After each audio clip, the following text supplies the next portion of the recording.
Você sabe, ontem um juiz federal, acho que de Natal, concedeu ao ex-ministro Henrique Eduardo Alves, ex-ministro de vários governos, ex-presidente da Câmara, enfiado em várias falcatruas, estava cumprindo prisão, e ele concedeu esse juiz ao ministro Henrique Eduardo Alves um direito à prisão domiciliar. E o argumento é que o ministro está deprimido. O ministro está deprimido, está tomando remédios, está com depressão. Então, o juiz federal Francisco Eduardo Guimarães, 14ª Vara Federal do Rio Grande do Norte, deferiu o pedido da defesa e concedeu a ele, converteu a sua prisão em regime fechado em prisão domiciliar. Vocês sabem, porque isso é um fato público, eu também passei por um episódio de depressão, não se pode desejar isto a ninguém. Mas me parece que, mais uma vez, estamos diante daquela justiça que vale para uns e não vale para outros. O tratamento da depressão envolve terapia, envolve medicamentos, enfim, para atender aí ao tratamento mais clássico. O ministro está medicado e o ministro pode ser atendido na terapia também dentro da prisão, e suponho que dentre os 500 ou 600 mil internos das penitenciárias brasileiras, o que deve ter de gente com depressão é uma barbaridade. Essa doença não escolhe classe social, não escolhe situação econômica, não escolhe idade, não escolhe nacionalidade, não escolhe altura, raça, ele pega. E quando pega é uma epidemia, o mundo já considera a depressão uma epidemia, são mais de 200 tipos de depressão diagnosticados, cada qual com a sua gravidade, com as suas peculiaridades e com o seu tratamento apropriado. Uma vez diagnosticado o problema, o tratamento segue as linhas convencionais já de domínio da medicina. Sendo assim, argumentar que o ministro Henrique Alves tem que ir para casa, não se submetendo àquilo que cabe submetê-lo pela condição penal em que ele se encontra ou processual em que ele se encontra, é mais uma vez aquele tipo de justiça que funciona para determinados brasileiros e não funciona para outros. Fico me perguntando o que seria do combate à criminalidade no Brasil se toda essa benevolência do judiciário brasileiro com determinado tipo de preso fosse aplicada a todo o sistema. O que aconteceria com a aplicação das penas, com o cumprimento das medidas preventivas, com o cumprimento das sanções previstas nos processos, e resulta disso aí a constatação matemática que, se você for branco, integrar a classe política, ou estiver no topo da cadeia econômica, ou estiver articulação ou recursos suficientes para contar com bons advogados, né? O direito dos honorários, né? Aí, é uma maravilha. Fica deprimido e vai para casa.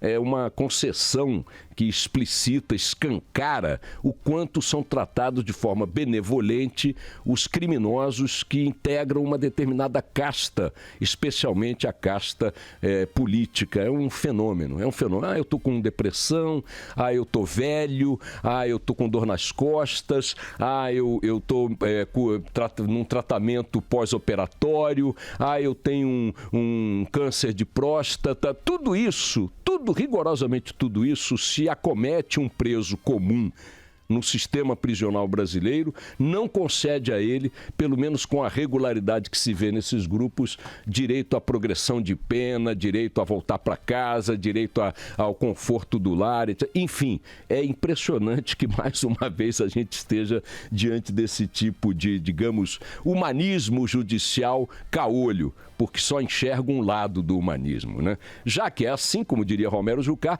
que se estabeleça a suruba para todo mundo. Esse negócio de toda hora a gente abrir o jornal e dar de cara com um figurão desse, ganhando um benefício apenas porque é figurão, vocês têm a sensação de que a impunidade é muito mais complexa e muito mais profunda do que essa que nós enxergamos no dia a dia. Ontem, um outro ex-ministro dos governos petistas e do governo Temer também prestou depoimento, né? O Gedel Vieira Lima, né? O porquinho, né? Família Metralha, também prestou um depoimento. Eu fiquei na expectativa de alguma coisa sair, alguma novidade, porque também anteontem completaram-se 5 meses, né, daquele episódio fantástico em Gedel Vieira Lima foi flagrado com 51 milhões de reais em dinheiro vivo dentro de um apartamento em Salvador. Em que país do mundo que pretende dar efetividade à justiça, às ações punitivas contra bandidos de alto coturno, conviveria 5 meses com uma figura que até agora sequer foi compelida a dizer de onde veio aquele dinheiro e a que se destinava aquele dinheiro?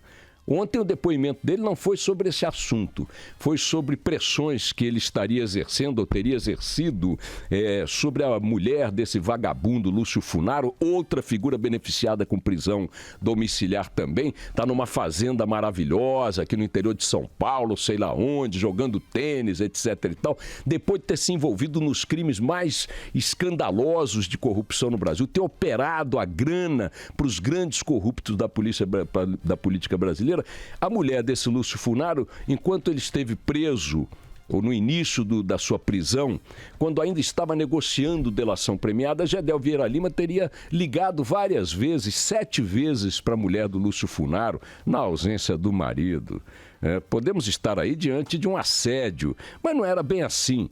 A versão do Funaro e da mulher é que Gedel estava ligando para ela para insinuar ameaças ou vantagens caso Funaro não fizesse denúncias que envolvessem a bandidagem do PMDB, da qual ele é um dos figurões, sempre foi um dos figurões. E nesse depoimento, Gedel Vieira Lima não falou nada do dinheiro, porque também não era um processo relacionado a esse dinheiro, mas disse que os amigos o abandonaram no Vale dos Leprosos, fazendo referência àqueles lugares para onde os leprosos na antiguidade e até depois, né, eram levados e abandonados à própria sorte, né? Gedel Vieira Lima lamenta esse abandono, nega ter pressionado a mulher de Gedel e sobre o assunto do dinheiro lá em Salvador, 5 meses se passaram e até agora o chefe da família Metralha, que inclui mãe, irmão e tudo mais, não deu nenhuma explicação.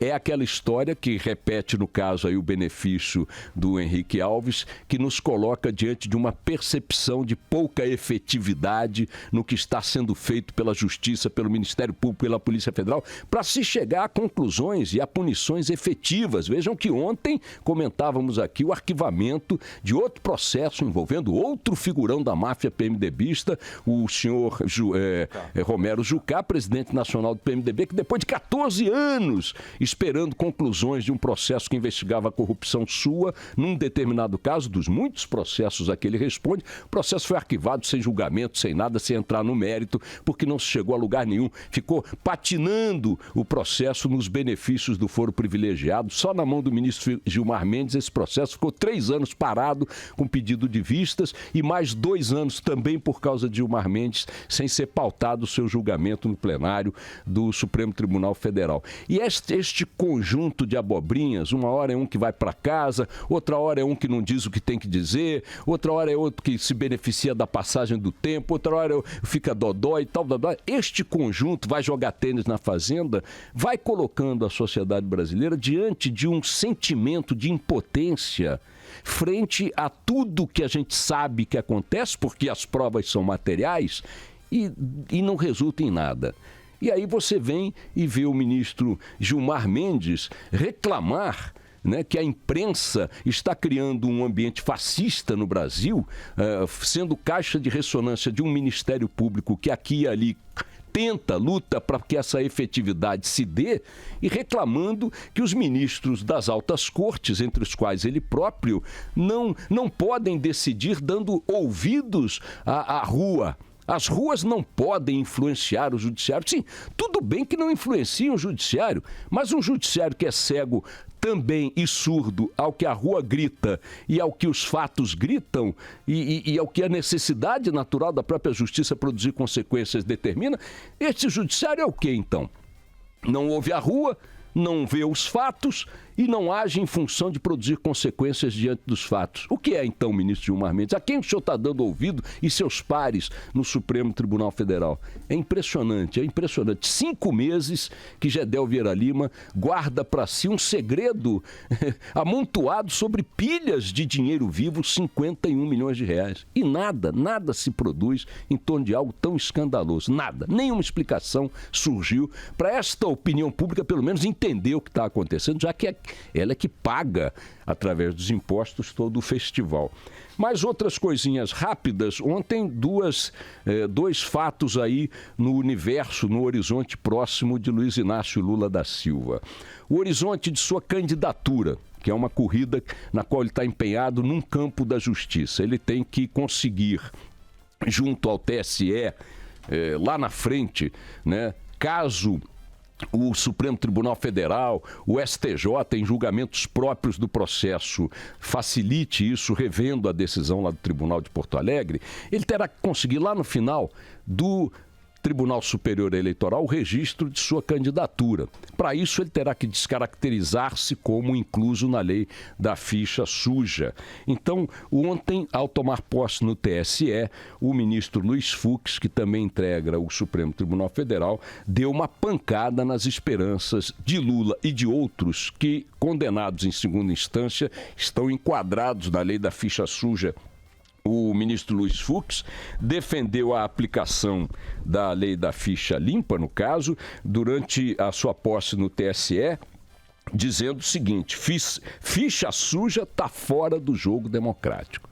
Isso é um recado para todos aqueles que estão na mesma situação de Lula, mas é um recado para Lula também. Neste entendimento, a luta de Lula para manter sua candidatura vai bater com a cara na porta fechada do TSE, pelo que indicou ontem o sentimento explícito de seu novo presidente, o ministro Luiz Fux. Em outro campo, que é o campo da possível prisão de Lula, no Supremo Tribunal Federal, julgando um outro processo de um deputado, hoje deputado e ex-prefeito, que esperava a confirmação de sua prisão ou não por condenação em segunda instância, que é o mesmo caso do Lula, votou lá uma turma da qual faz parte o ministro Alexandre de Moraes, é a primeira turma do STF. Havia uma expectativa sobre o voto de Alexandre de Moraes. Por quê? O Supremo Tribunal Federal tem hoje um entendimento, né, já aprovado e que está valendo, que é o entendimento de quem está condenado em segunda instância tem que começar a cumprir a prisão imediatamente após a condenação. É o caso de Lula. Lula vai ser preso ou não?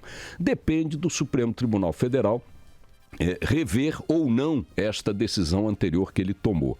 Esta decisão foi tomada por 6-5, muito apertada.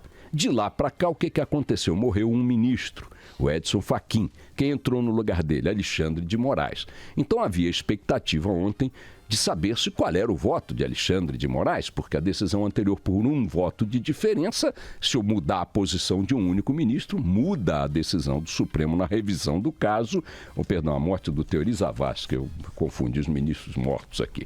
Muda um voto nessa decisão, é um voto só de diferença, alteraria o placar, tá certo?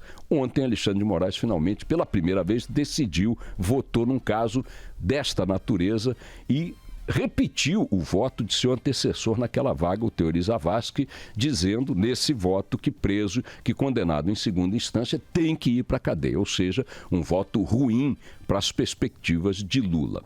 Entretanto, outro voto nesta mesma turma, sobre o qual se tinha dúvida, era o da ministra Rosa Weber. Na primeira decisão, lá atrás, a ministra Rosa Weber votou de um jeito pela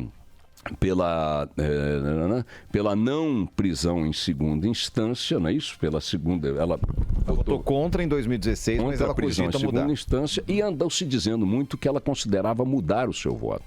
Ela foi contra a prisão em segunda instância, havia uma expectativa de que ela teria mudado de posição. Não mudou. Ontem ela votou neste mesmo processo contra a prisão em segunda instância. Qual é o resultado disso? Quem votou a favor da prisão em segunda instância naquele primeiro processo, que é o que está valendo, continuou mantendo o voto, que é a rigor o Alexandre de Moraes, substituindo o Teori Zavascki, e a Rosa Weber manteve também o seu voto contrário. Então, o jogo ficou igual.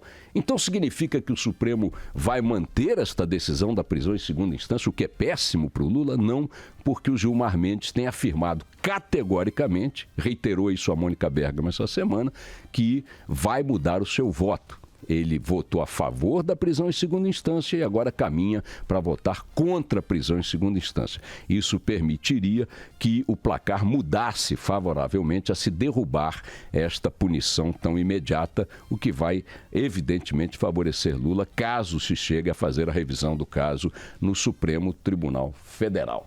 Muitas abobrinhas para a gente começar o dia. Vamos nessa!